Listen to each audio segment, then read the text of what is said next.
Woo! Ang lakas niya. So, what's up mga Call of Duty Lights and Sounds? So, for today's video is mag-unbox tayo. Itong ating bagong ilaw. Bali, 4 pieces to. At ang mga ilaw na to guys is yung amber white. Yan. So, gamit to pang frontal natin. Para yung skin tone pa rin ng ating mga nasa stage, ayan, is normal pa rin. Ayan, looks natural. So, eto bali 4. At ito, bubuksan na natin. Let's go.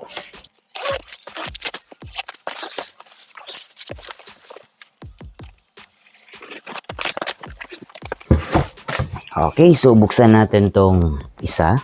So, lahat yung bubuksan natin, no? Diba? Check nga eh. Ayan. Tingnan natin baka may damage siya, guys. Ayan. Ayan. May karton pa. Okay, ah. Lalaki ng ano niya, guys. Yung bulb. Yan. At may kagandahan dito, guys. May free XLR pa siya, oh. You know? Pero hindi nga lang pang heavy duty. Tama-tama eh. But pwede na rin. Yan. So, ito yung itsura niya, guys.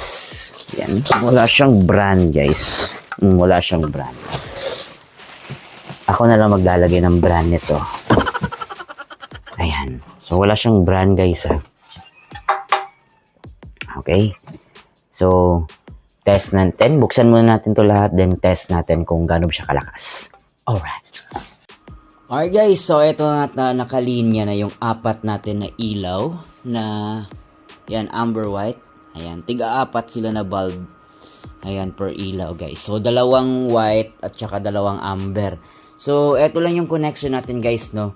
Gumamit ako ng DMX controller at lahat yan naka-address na A001. Ayan, for demo purposes lang. Ayan, so singit ko lang din yung isang follower natin, guys. Ayan, yung isang follower natin na si Sir Vilmar Dudes. Ayan, so yung pina-demo niya kasi is yung all about sa aking wireless, wireless pang DMX controller ko. Wireless receiver and wireless transmitter. So, parang XLR din siya na wired, guys, no? Ito, sir, oh. Ayan, isang male at saka isang female. Pero naka-wireless siya. Kinakailangan mo pa rin ito ng power. Meron to siyang sinasaksak dito para need mo pa rin bigyan ng power to siya. Ayan, so, etong male na to, papunta to sa DMX controller natin. And then, ito na yung papunta sa ating ilaw. And then, may color coding to, sir. Meron ditong maliit na butas. Hindi nga lang kita. Eto. May 2 kasi yung butas dyan, sir. Yung isa dyan, pwede mong tusukin ng toothpick. Mag-change niya yung ilaw. So, eto, kunwari, kulay blue ang sinet mo, kulay blue. Dapat kulay blue din dito sa ating receiver.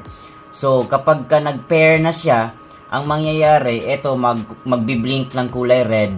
And ito, magbi-blink ng kulay green. So, it means connected na siya. Okay? So, yun lang, Sir Vilmar Dudes. At nabibili din to online.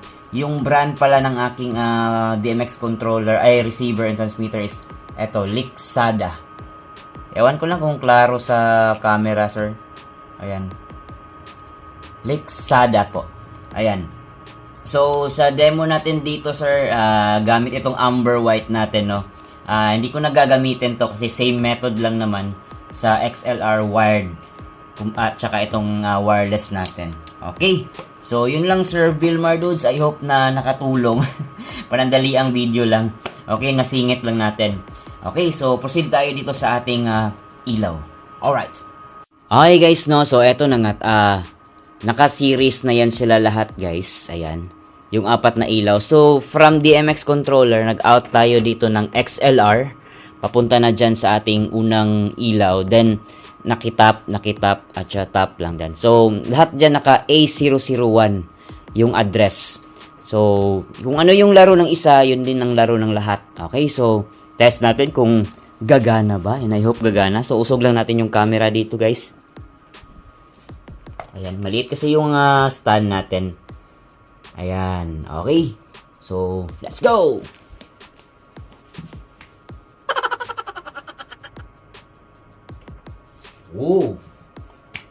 Ang lakas niya. Ayan, so nag-against the light lang siya, no? Pero malakas siya. Tingnan nyo yung kamay ko. Ayan, malakas na siya, guys. 200 watts yung bawat bulb, I mean yung bawat ilaw natin. Ayan, so hinaan ko lang, guys, kasi nag-against the light. Ayan, so ganyan lang muna kasi nag-against the light eh. Ang importante na ipakita natin na gumagana talaga lahat. Ayan, ulit natin. Yun. 'Di ba? Sobrang liwanag niyan, guys. Then dito may naka-address na kasi dito, sa akin. Ito yung number 2. Ito yung dimmer, master dimmer natin. Ayan. So ito yung red, green, blue and white. Ayan. Pero iba yung guys, kapag pinindot ko yung red, syempre, walang lalabas dyan na red. Yung kulay white lang kasi white at amber lang naman. Ayan, yung number 3. Ayan, puro amber white. Number 4. Ayan, full amber white na siya, guys. Combined. Yung 5 kaya natin. Yan, 6, 7, 8. Ayan, Coyote Del natin. Lahat yan maglalaro.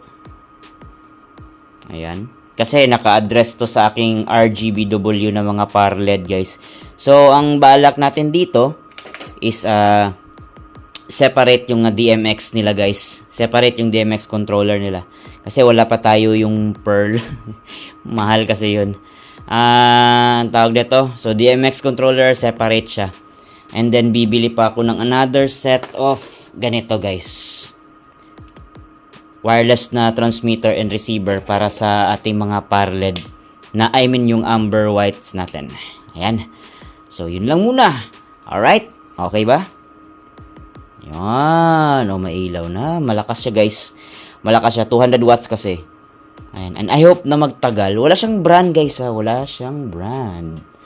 And I hope magtagal siya, guys. Alright. Alright, so shout out din nga pala kay Sir Michael Malate or also known as DJ Scratch, ayan, of Jan Mix Audio Workstation, ayan, from Cuenca, Batangas. So shout out sa'yo, sir. Ayan, galing na yan na DJ. Alright. So yun lang muna, guys, no, and I hope na magamit natin to as soon as possible sa ating mga event. Ayan, and excited na din ako na gamitin to kasi ito yung gustong-gusto ng mga photographer eh. Ayan. So yun, abang-abang lang sa mga susunod natin na mga videos and mga events, mga Call of Duty Lights and Sounds. Alright.